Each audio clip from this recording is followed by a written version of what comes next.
DreAllDay.com. You are now tuned in to the show where you learn the discipline to show up day after day to do the work, the confidence to put yourself out there boldly and authentically, and the mental toughness to continue showing up, doing the work, putting yourself out there, even when the success you've expected to achieve has yet to be achieved. And on top of all this, you get a huge dose of personal initiative, which is the go-getter energy that moves any one of us, including yourself, to go and make things happen instead of waiting for things to happen. Then we put all this together into one bundle, one package, one framework, one mindset, one philosophy, one book, one show. One daily masterclass that is called Work on Your Game. My name is Dre Baldwin, also known as Dre All Day, and welcome to the show. And today we are on part 5 of 5, the final episode of this 5-part series of the 21 must-have soft skills that you will need in your career moving forward, and your life itself is a career. So if you have not heard the first 4 parts of this series, go back and listen to them, especially part 1 where I introduced this very topic and explain why we're talking about it. But since I've already done that, let's get right into it. Today we are going through points 17 through 21. We are on methodical skills. These are the foundational skills upon which you build the hard skills. Number 17, organizational talent.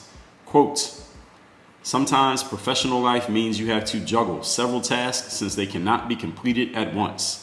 The ability to arrange lots of tasks makes you a reliable individual. If you have a distinct organizational talent, you can prioritize things in a meaningful way and structure your day-to-day work and that of your employees in such a way that they work as efficiently as possible. Organizational ability is a soft skill that becomes all the more important the more independently you work and the broader your range of tasks. And yes, this is a very important one. Now, I, as a person who I've had jobs where I had to have that organizational skill. I'm talking to this is like pre-basketball, so they weren't like career type of jobs, but these days when I hire assistants or hire someone to work for me, I often give them multiple tasks. They're not doing just one job. You're not going to just do no emails or just put articles up on the website and things like that. There are several things you're going to be doing, and one of the most important skills you'll need is your ability to organize what you're doing. Juggling several tasks at once because they can't be all completed at the same time. And if you want to be relied upon, you have to be really good at juggling multiple things and getting them all done. And one of the reasons why being relied upon matters, because just being relied upon in itself, maybe you can feel a sense of pride in that, but I mean, who cares about that, right? But the thing that makes it even more valuable on a hard level, on a tangible level, is the more reliable you are, the more in demand you become, the harder you are to replace, and thusly the more you can demand in the marketplace. And I told you, and I'm going to tell you what episode that was.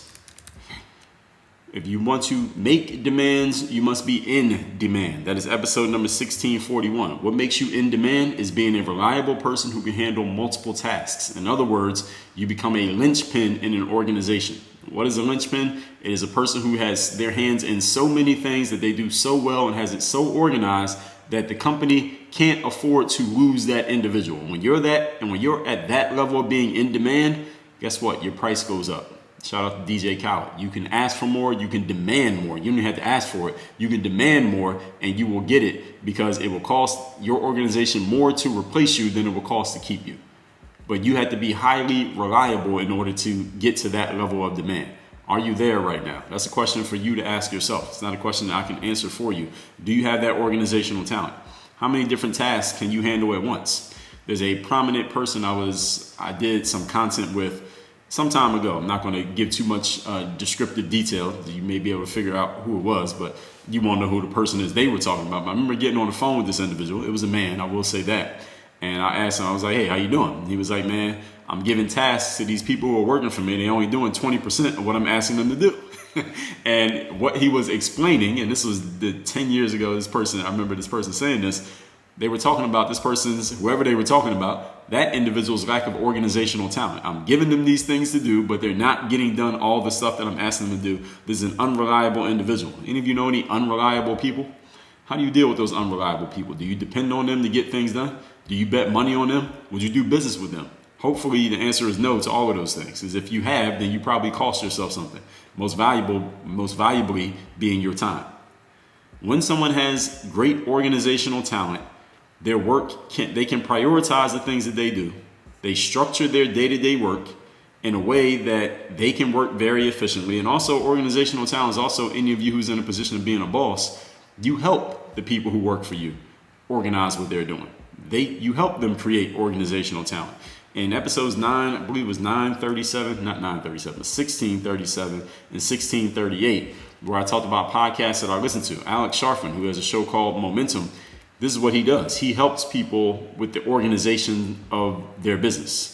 That's what his expertise is in, teaching business people, entrepreneurs, how do you organize the work that you're doing? Not just the entrepreneur, but also the people who help operate and run the business. Here's how we can organize and structure how everything's going to be working so everything is in order, so everyone knows exactly what everyone else is doing and there is no confusion. It's a big part in any business. Any of you who is in a company or owns a company, you know that things getting out of hand organizationally can destroy everything that's going on in that business. So organizational skill is a huge thing because it becomes more important the more things you have going on.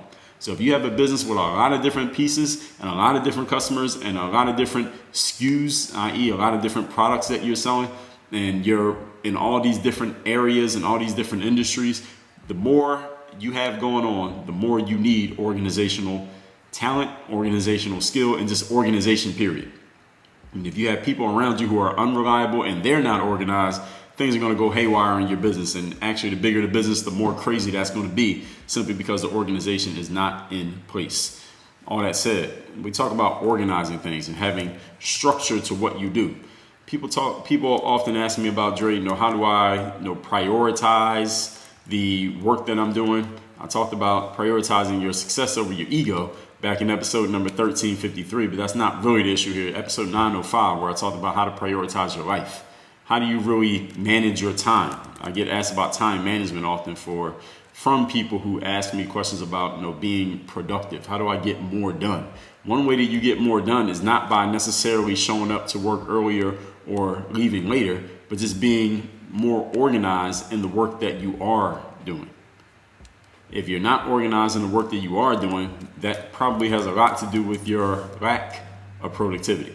In episode number 64, I talked to you about the mindset tips around productivity. In episode number 1007, some simple tips for writing a book in a productive way. In episode number, again, 64, I already told you about that one. So time management, productivity, efficiency. Those are the three areas you should focus on when it comes to organizational talent. Moving on to point number 18. Point number 18 of 21. We are talking to 21 must have soft skills for your career. Number 18, presentation skills. Quote from Ionos. I'm quoting them now. You have a confident demeanor and an engaging way of speaking and can therefore present excellently. Whether it's a PowerPoint presentation to a specific project or a summary of your progress in a team meeting, your presentation techniques will ensure that any issues are communicated in an understandable way. This soft skill increases in importance as you move up the corporate ladder. Close quote. This might be the shortest definition that they gave in this whole document, but it is, I would say, one of the most important. I already told you, not only in this series, but I've told you many times before, your ability to communicate is the key to your rise in business, any business. I don't care if you're an athlete trying to get a job playing. That may be, being an athlete is the one area where you may not need that much communication skills. As I told you in the episodes where I talked about the skills that you need for the business world that you do not need as an athlete. Communication skills is one that you don't have to be great as a communicator to get on as an athlete. Those episodes 1748 and 1749, my hidden stash of business secrets that every athlete needs. But anywhere outside of playing sports, if you don't have communication skills, you will never move up because you won't know how to talk to your bosses. You won't know how to get along with your superiors. You won't be able to communicate your personality and get people to know, like, and trust you. All of these things matter. You want to sell products and services, you got to communicate to your audience, whether that's in spoken form or written form. There has to be some form of communication. Have you been communicating? How have you been communicating? Are people actually getting the message that you're communicating? How would you know? These are all skills that you need to develop. If you don't have them, then you need to get them. As Iono says, they emphasize confident demeanor and an engaging way of speaking. Both of those are relative terms. How do you develop them? Well, first of all, you can practice. Secondly, you go find someone who you think is a good speaker or a good writer, read their work out loud, repeat what they say, and see if you can come up with your own way, how you can say what they said, but say it in your own way that fits your personality, that fits your energy. And also, looking at your audience, learn how to read the room. The way that you present to one audience is not the way that you should present to a different audience, because the rooms are different, the energy is different, the people are different, they speak a different dialect even though they're speaking the same language. Your communication skills determine how people are actually taking in what you share and whether they are taking in what you share. Even if they happen to be looking at you, are they actually focused? Somebody could be paying attention and not be focused. You understand what I'm saying? Your presentation skills will make clear if there's anything that people need to know, that they actually know it when you're done speaking. If there's a question that needs to be asked, they understand what the question is, and or if there's a question that needs to be answered, the answer is clear because it came from you. These soft skills increase in importance. This is Ionos. Increase in importance as you move up the corporate ladder. This is any ladder. Any ladder you move up, you got to be a better communicator to go higher.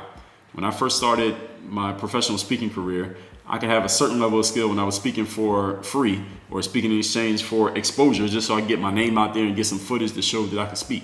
Then when I wanted to charge a smaller amount of money, I need to be a little bit better. When I want to charge a little bit more than that, I need to get better. More than that, I need to get better. I want my price to keep going up. As of today, I want my price to go even higher than it is.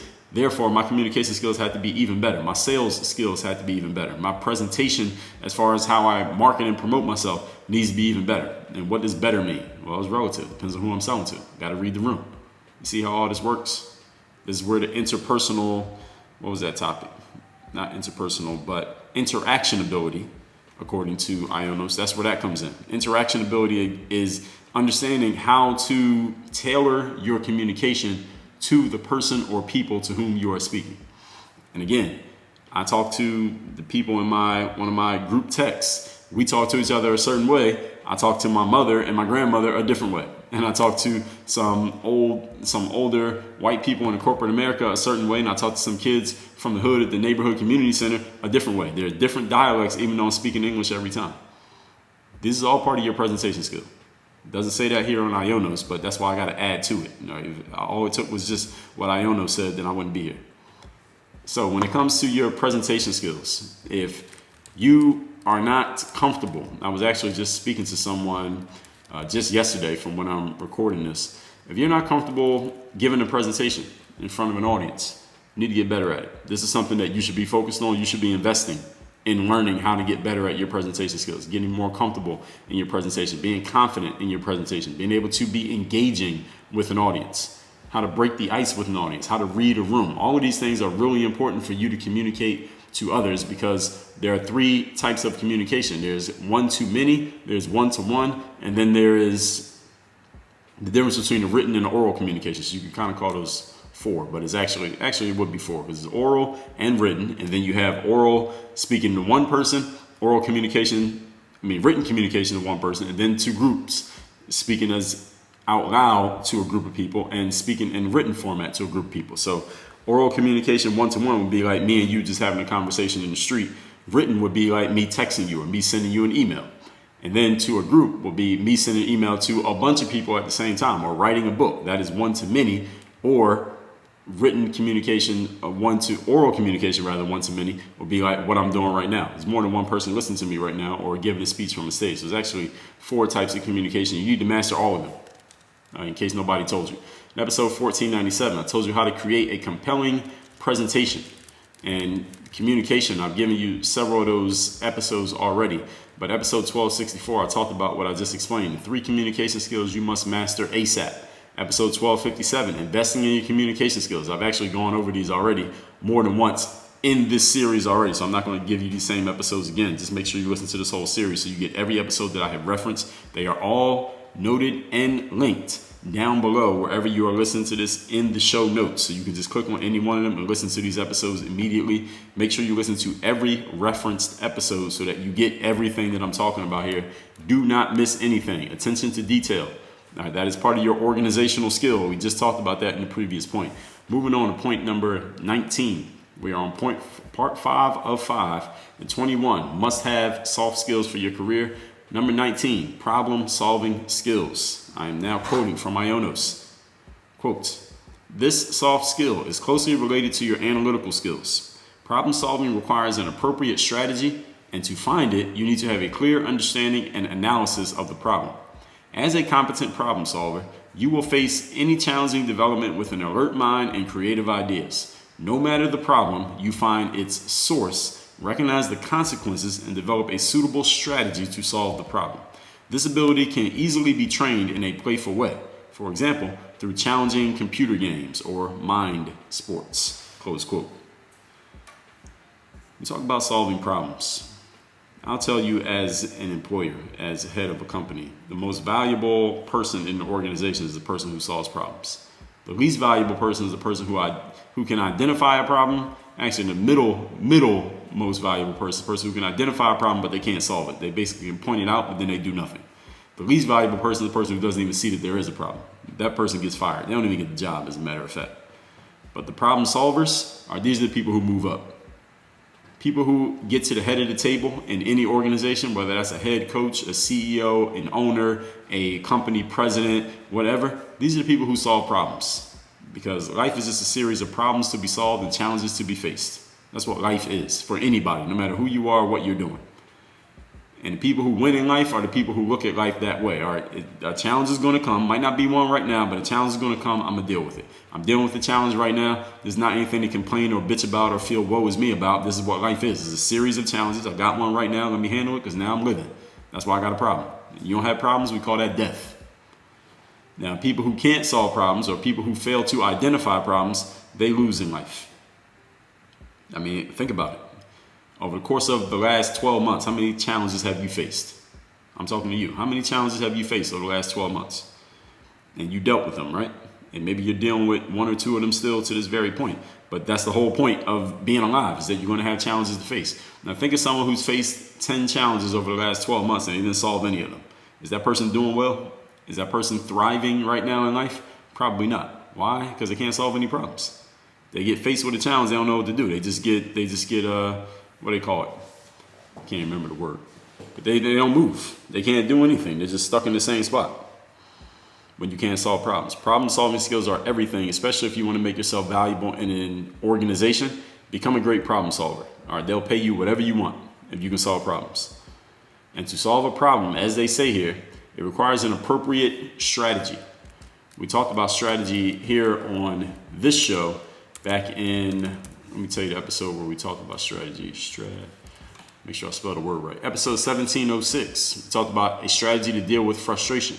Episode 1648, I told you the power of strategy. Episode 1597, how to use your niceness and friendliness in a strategic way. Episode 1572, managing your frustrations and directing your energy strategically.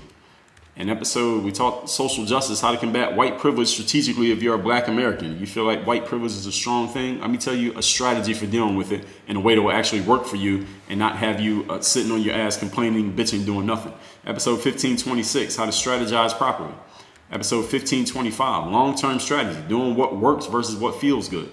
Episode 1406, why people fail to plan and strategize. Episode 1285, how to strategize for your success. Episode 1013, 3 creation strategies when it comes to any of you wants to create content. Episode 854, a strategy to get lucky. Episode number 803, helplessness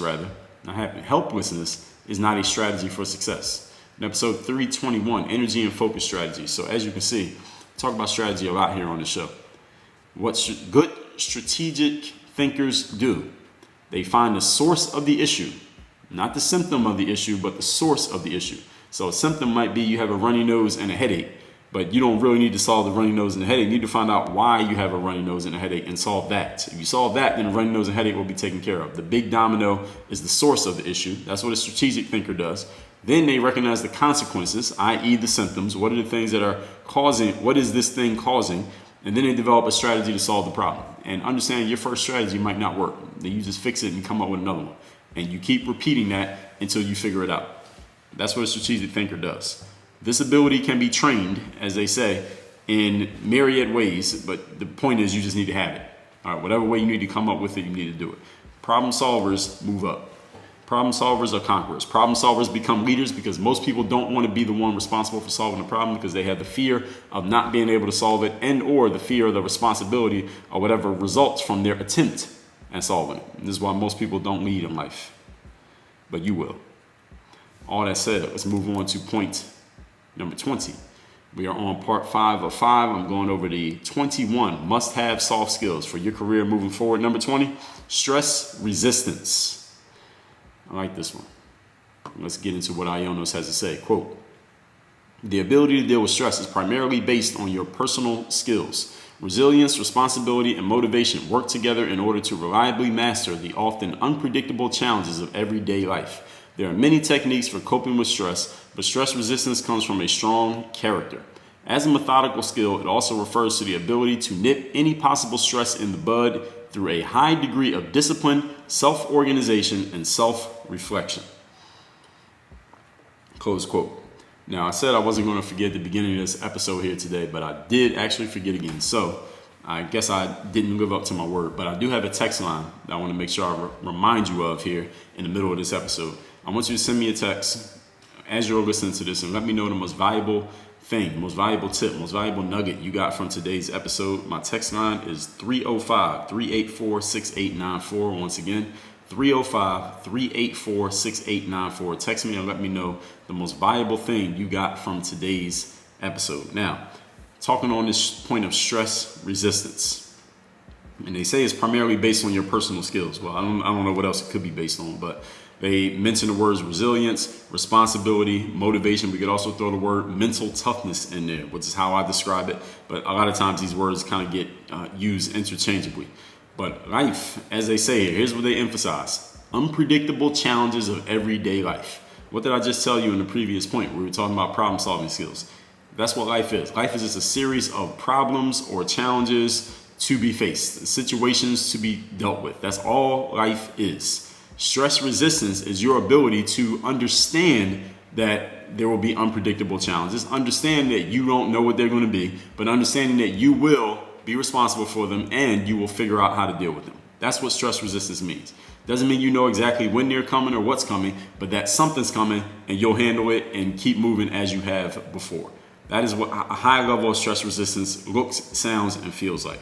Now, while there are many techniques for coping with stress, as they say here, stress resistance comes from a strong character, meaning your inner confidence. I'm not talking about the confidence that you wear on your sleeve, but the inner confidence that you know you'll be able to handle whatever comes your way. And also refers to your ability to nip stress in the bud through a high degree of self-discipline, organization, and reflection. In other words, looking at a situation as it is, understanding that you must deal with it as it is, and organizing your thoughts, organizing your actions as to deal with it, not allowing the situation to overwhelm you and run you over, but you handling the situation instead of the situation handling you. This is all part of stress resistance. How many people do you know? How many times have you seen? Or maybe how many times have you personally had a situation and there was so many things going on that was really overwhelming you and bothering you and kind of running you down, and you just started to fall apart through the situation? I was just watching an early episode, is maybe the first episode on Netflix. There's a show called Last Chance U. And I mentioned the show many episodes back when they were doing it for a football team, a couple football teams that they followed around these junior colleges where these players who had been at high level colleges, but they had made some mistake along the way, ended up at this junior college or community college, just trying to get their shit together. And they did it for football, but now I just recently heard that they're doing one for basketball. So I started watching this one, and I watched the first episode, and there was, I don't know if it was the first episode, maybe it was the second episode, but there's a player on one of those teams who had been a highly touted player at one point earlier in his career, coming out of high school. But he ended up getting injured and getting into some bad stuff, and his career got derailed. But he decided to give it another shot. And in one of these games during the season for this team he's playing for, I believe it's East LA Community College, I think that's the name of the school.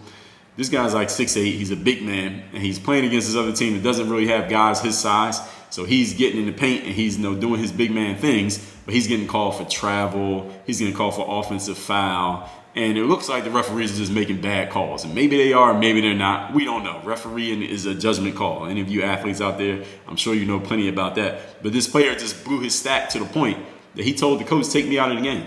I played a lot of basketball in my life. I can count on one hand how many times I saw a player say to the coach during the game, take me out of the game. I don't want to be in the game. Take me out, coach.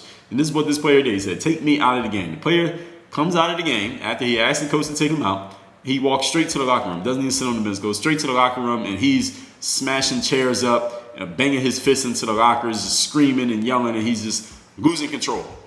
And the whole reason that I'm explaining this is that he has a very low level of stress resistance. All right, the referees making these, according to probably if you asked him, the player, they were making bad calls, and maybe they were. Let's just say that they were. The referees making these bad calls increased his stress. And that can increase stress for anybody. I've never seen a basketball coach not get mad at the referees during a game for whatever calls that they felt like were not good calls. Anybody here who's ever done any refereeing, have you ever reffed the game and the coach didn't say something to you about a call? Of course. So the player was dealing with some stress because of these bad calls from the refs, but he didn't have any resistance to his stress. The stress that he felt caused him to, first of all, sabotage himself and the team, because obviously he was in the game for a reason. Sabotage himself by taking himself out of the game. Sabotage the team by taking his skills off the court and replacing him with someone who probably shouldn't have been in the game, at least in that moment. And then him going into the locker room and just breaking stuff and smashing his hands into the lockers. That's not going to help anything. Maybe it helped relieve a little bit of stress. Who knows? But it didn't help the team. It really didn't help him. And they got all this on camera, so it doesn't really help his profile out there in the world, as far as I'm concerned. So while there are many techniques for coping with stress, it really is rooted in you having a strong character. Understanding that shit is going to happen in life. Everybody understand what I mean when I say that? Shit is going to happen in life. Anybody listening to this right now who hasn't had any shit going on? Everybody who's listening to this right now, you got some shit going right now in your life. In episode number 1663, the topic is your favorite flavor of shit sandwich. In other words, as I talked about in that episode, no matter what you do in life, there's going to be some shit that you got to deal with. The question is just what flavor of shit do you want? All right, you want to be a politician? There's some shit. You want to be an athlete? There's some shit. You want a family? There's some shit. You want to go to school? There's some shit. You want to be an influencer? There's some shit. You want to have a podcast? There's some shit. You want people working for you? There's shit. You want to have kids? There's shit. No matter what you do, there's some shit you're going to have to deal with. So the question is not whether or not you can avoid the shit. It's impossible unless you kill yourself. The best thing you can do is learn to resist the stress that comes with the shit.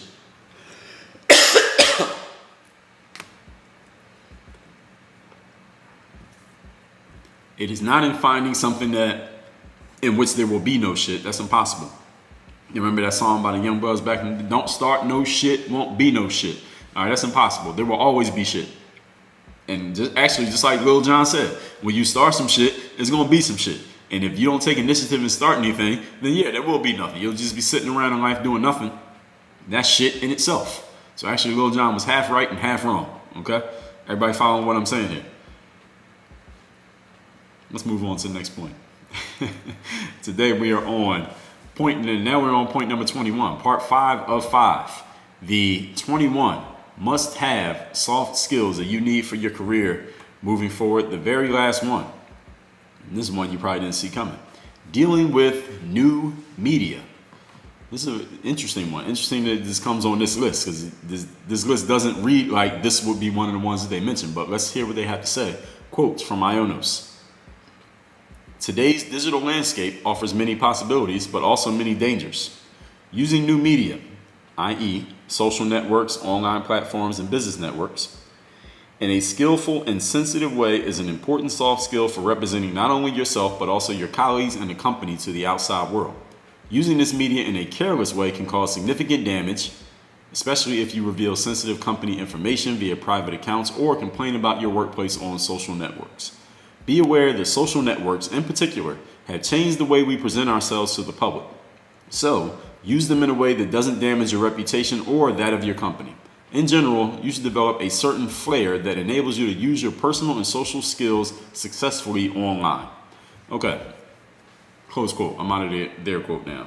Now, we're going to get into this in a little bit more, I'm going to say this in a more layman's way, as I am apt to do.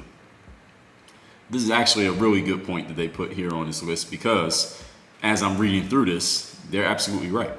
New media is the way that we all communicate. And over the last year plus, this has been a huge way that we've communicated because with the global pandemic that we've been dealing with, we haven't had as much direct one-to-one communication, or at least in-person one-to-one communication as we would have before. So a lot of us were using the internet to do a ton of our communication over the last year or so. And with these new media platforms, and I actually just talked about this not too long ago, people are getting canceled left and right for things that they have done on new media, whether they did them, well, actually they're getting canceled for things they did the quote unquote wrong way, according to somebody or some group of individuals. I talked about how this woman had got a job at Teen Vogue, a woman of color, and she got fired before she even got to start the job because of something she said 10 years ago on social media, in new media. Now, I don't think this list, this article was out 10 years ago when she did what she did, but this is how crazy it is right now with new media. People are digging up anything to try to make you look bad if they feel like it can work to get you canceled from a job, a situation, whatever it is you might have going for you for whatever reason, whatever the flavor of the moment is. If the flavor of the moment is black people got to be helped, then anything you said anti-black can get you canceled. If it's Asian, if it's women, if it's whatever, people will find a way to cancel you. And I'm not making this up. All you see it. Some of you might even participate in it, and some of you may have even been victims of it.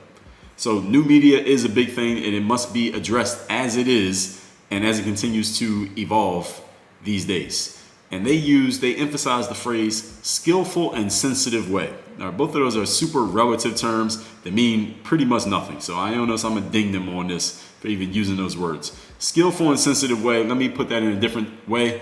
Don't say anything on a social media network that you wouldn't want blasted across the headline on CNN or ESPN, especially those of you who are part of a team or you work in any type of organization which you do not own. And or if you have an audience of people who are super sensitive to certain things or may become super sensitive to certain things, which basically means every fucking body. That's what it means, to make it as simple as possible. Don't say anything today that you don't want to have to defend 5 years from now. Don't say anything today that you could somehow, some way get fired for a decade from now, which this woman who got the job at Teen Vogue now finds out. But I don't think 10 years ago anybody was saying stuff like what I just said. So kind of ridiculous that she got canceled for that, but this is the world that we're in. This is the monster that we have fed, and this is what we got to deal with now. As Iono says, using media in a careless way can cause significant damage, and that is 100% true. Yes, you can get fired, you can lose your whole career, they can cancel your book deal. What else can they do? They can just deplatform. You get kicked off the whole platform. They kick the president off the platform. What are they going to do to you? All right. Don't complain about your job on social networks. All right. Don't make any jokes about gender. Don't make any jokes about race. I guess you can't make jokes about the government or about anything political. Just don't say anything. Just don't even breathe. All right. Don't even breathe on social media and you'll be all right.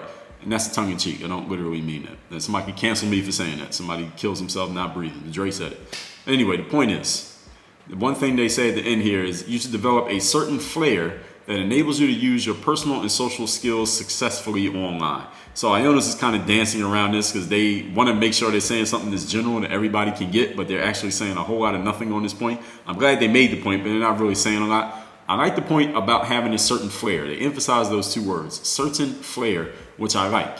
What that means, and here's how I'll define it, is figuring out what your voice is. What's the way going to be that you actually communicate and put things out there to the world in such a way that people can tell it's you, that you have a distinct voice, but at the same time, you're not saying anything that could get you in trouble in the future.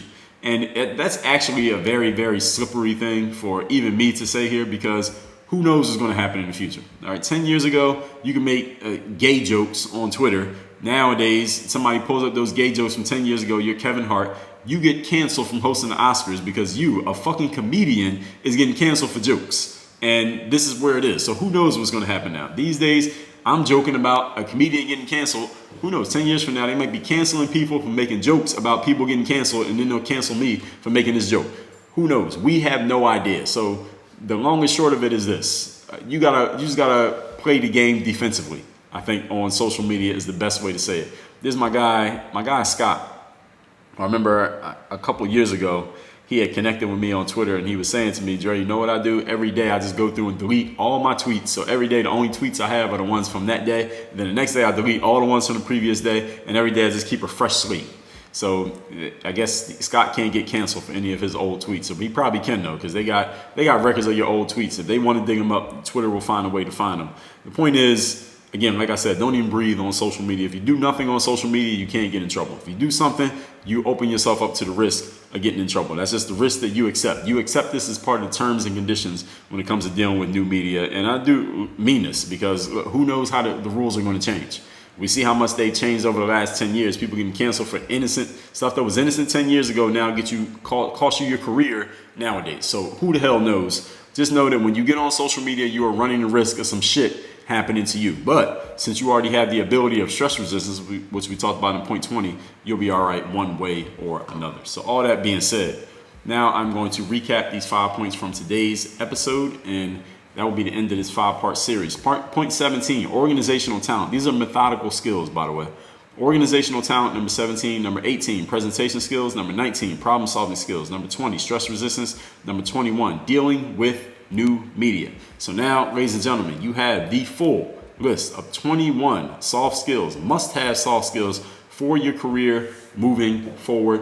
I want you to send me a text message and let me know the most valuable tool that you heard about today, the most valuable thing I said, maybe something that reminded you of, something new that you never thought about. My text number is 305-384-6894. Once again, 305-384-6894. Work on your game. Dre all day.